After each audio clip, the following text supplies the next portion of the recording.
Welcome, everyone. We are going to cover what Elon Musk just dropped on Twitter, which is a pretty big bombshell. And I'm a little speechless right now. I just had to confirm this really is Elon Musk's Twitter account. Wasn't hijacked or anything. He really just posted this about Donald Trump. We know that, of course, they've been collaborating together for months now. We also know that the Epstein files were not fully released. We also know that relations between Elon Musk and Donald Trump have been very tense lately and not so good. But now what just came out is pretty wild and yet also fascinating. Let me share my screen and show you what Elon Musk is saying about President Donald Trump. Here we go. This is, again, his real official Twitter account, 220 million followers. This is the real deal. He says, time to drop the really big bomb. Donald Trump is in the Epstein files. That is the real reason they have not been made public. Have a nice day, Donald J. Trump. Wow. Wow. Oh boy. He, by the way, he posts underneath that, mark this post for the future, the truth will come out. And then Lex Friedman, who himself has a pretty large following, said, well, that escalated quickly. Triple the security. Please be safe out there, brother. Your work at SpaceX, Tesla, Neuralink is important for the world. Other people in the comment section are reacting similarly. E. Michael Jones makes a cameo. Excuse me, but who is surprised, he says. I have heard a lot of people say that he's in the Epstein files. There's debate on, in what manner, what would that reveal? But scrolling down a little bit more, I also saw Alex Jones in the comment section. There it is. Trump needs to respond ASAP. I noticed he did not take the questions at his public meeting today. Ooh. Well, anyways, back to the original post here. This is the real reason they have not been made public. A lot of people have been wondering what's going on. He promised that the whole thing was going to be released.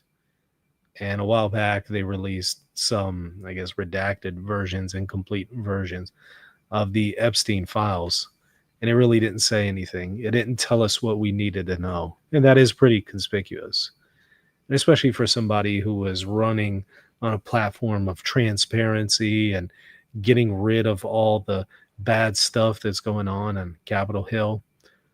A lot of people expected him to have the full thing released, and yet that hasn't happened. And so a lot of people are asking the question, why is that? Well, maybe this is one of the reasons. I don't know. I certainly look forward to seeing what Trump is going to say in response to this. Now, somebody did ask him recently about his fallout with Elon Musk. And here's what he has to say. I'm going to play a clip of it. We're going to watch it together. Let me go ahead and turn down my speakers so you don't hear any feedback. I'm going to share my screen. And let's see exactly what Trump says to a reporter at a press interview conference about why he and Elon are having a fallout here. And let me know if there's any difficulty, by the way, with hearing everything there in the audio. Okay. Elon and I had a great relationship. I don't know if we're well anymore. I was surprised because you were here. Everybody in this room practically was here as we had a wonderful send-off. He said wonderful things about me. You couldn't have nicer. Said the best thing. He's worn the hat. Trump was right about everything. And I am right about the great, big, beautiful bill. We call it a great, big, beautiful bill because that's what it is. And again, biggest tax cuts in history, biggest economic development moves anywhere. We've never done anything like it. Business is spurred. And I don't know if you've seen the numbers, but the numbers came out. Even the CBO, which is run by Democrats, said that we're going to be doing, I'd like you to discuss it, the 2.8 trillion that CBO. This is a group of people that are Democrats. They're very hostile to us. They just came out with phenomenal numbers, what it does. You want to mention that, Scott? Yes, sir. So what we've seen is we keep hearing from the CBO that there's going to be a large deficit from the bill, which we disagree with, but using the CBO scoring, they came out and scored the tariff revenue. We think it'll be the minimum of 2.8 trillion over the 10-year window, which actually puts the bill in surplus if you include the tariff revenue, which they won't do. It gives you a tremendous surplus, but we're not allowed to use that. For some reason, they say scoring. Nobody knows what scoring means. Maybe a couple of people, but nobody. Somebody sits in the background. They say, well, we're not going to allow that. They're not allowing other things that we have that are tremendously profitable for our country. But if you saw the other day, CNBC, they came out with numbers, and the people on the show, very good people, I've watched them for a long time, they couldn't believe the numbers, how good they are. The numbers were incredible, and that was personal income and also very low inflation. We have very low inflation. We're down to 2% now, and maybe even lower than that. And when I took it over, it was a mess. Remember, we had the worst inflation probably in the history of our country. They say 48 years, but let's say I think it's worse than that. So we had the worst inflation in the history of our country under the Biden administration. Now we're down to a beautiful number, 2%. You'd actually like to keep it there. Better than zero is 2%. It's going down maybe to 1, and 1% is like perfect. That's perfect. You don't want to have zero for certain reasons that nobody is very interested to listen to.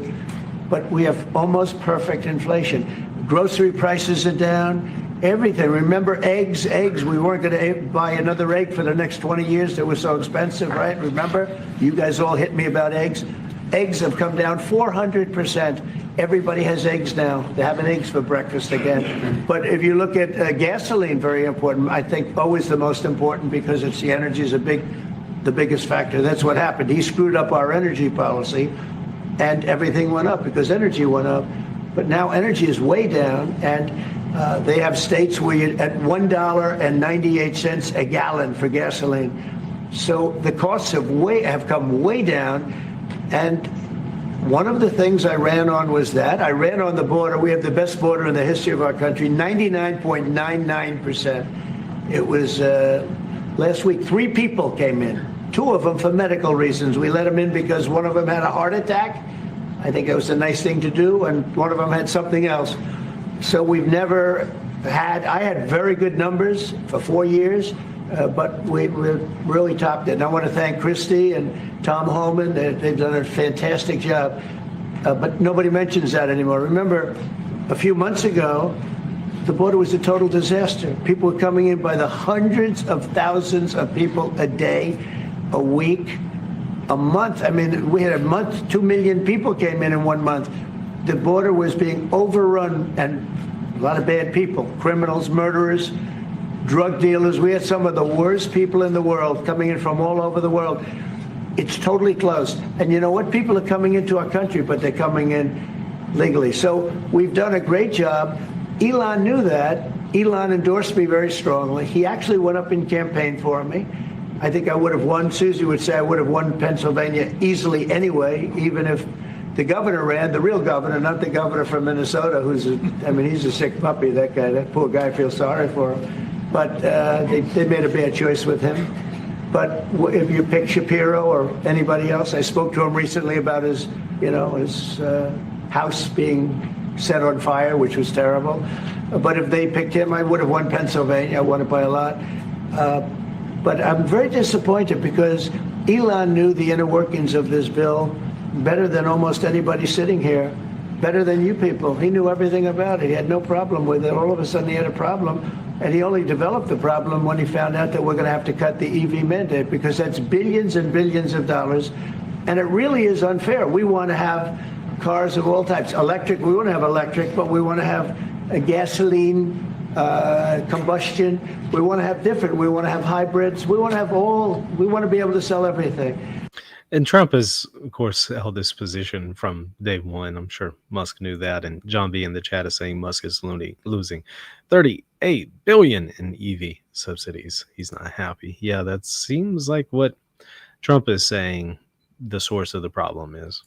And when that was cut, and Congress wanted to cut it, he became a little bit different. And I can understand that. But he knew every aspect of this bill. He knew it better than almost anybody.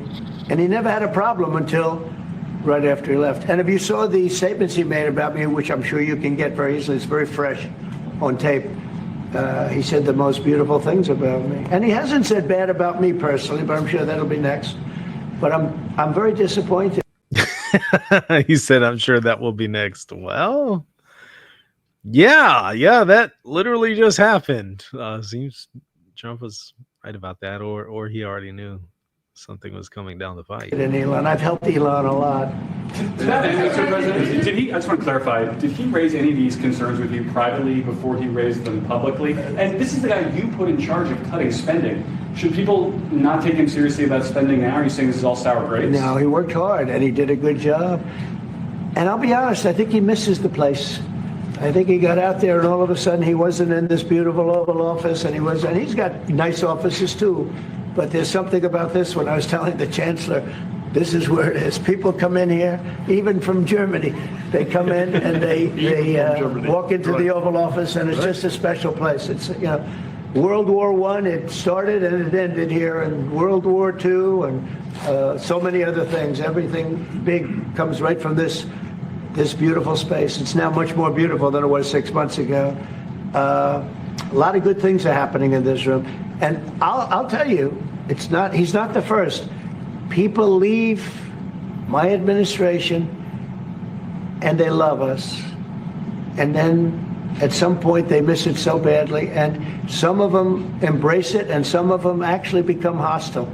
I don't know what it is. It's sort of Trump derangement syndrome, I guess they call it. But we have it with others too. They leave and they wake up in the morning and the glamour's gone. The whole world is different and they become hostile. I don't know what it is. Someday you'll write a book about it. Whoa. So he's now saying Musk has Trump derangement syndrome and is suggesting that he's being hostile now because of the fact he's not in the Oval Office anymore. I don't know. I don't know if that factors in or if it's mainly just the losing subsidies and losing money there.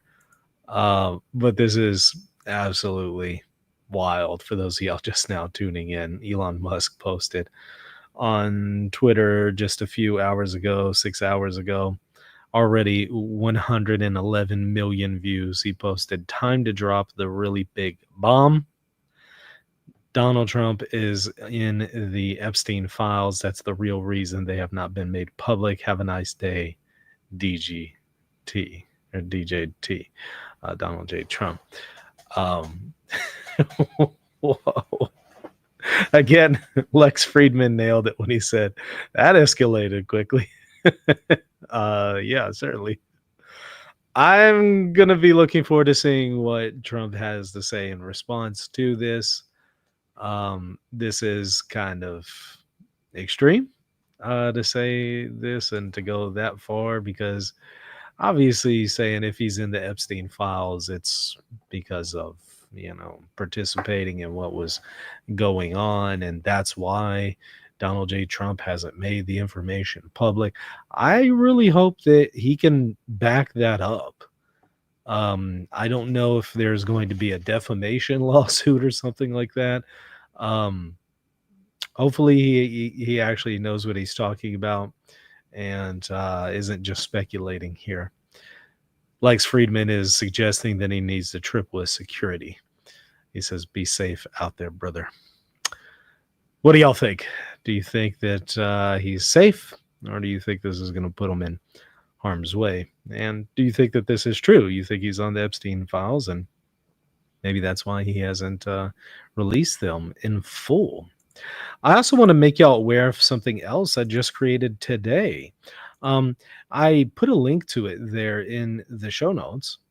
Um, it is where I'm going to start posting all of my highlight clips. So if you like short form content from yours truly, and you want to just focus on little bite-sized clips and stuff like that, totally understandable. Not everybody has an hour to watch a video. Sometimes you just got 5-10 minutes here and there. I got it.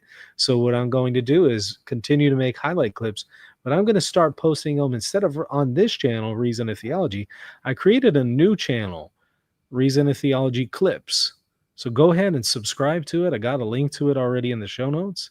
It's at Reason Theology Clips. So if you just typed in youtube.com/@ Reason Theology Clips, it'll come up, or just again go to the link there in the show notes and you should see it, or you could just type in the search bar Reason and Theology Clips. But that's where you'll be in tune with what's going on with the channel, but bite-size information, so you don't have to wade through a 2-hour video or something like that.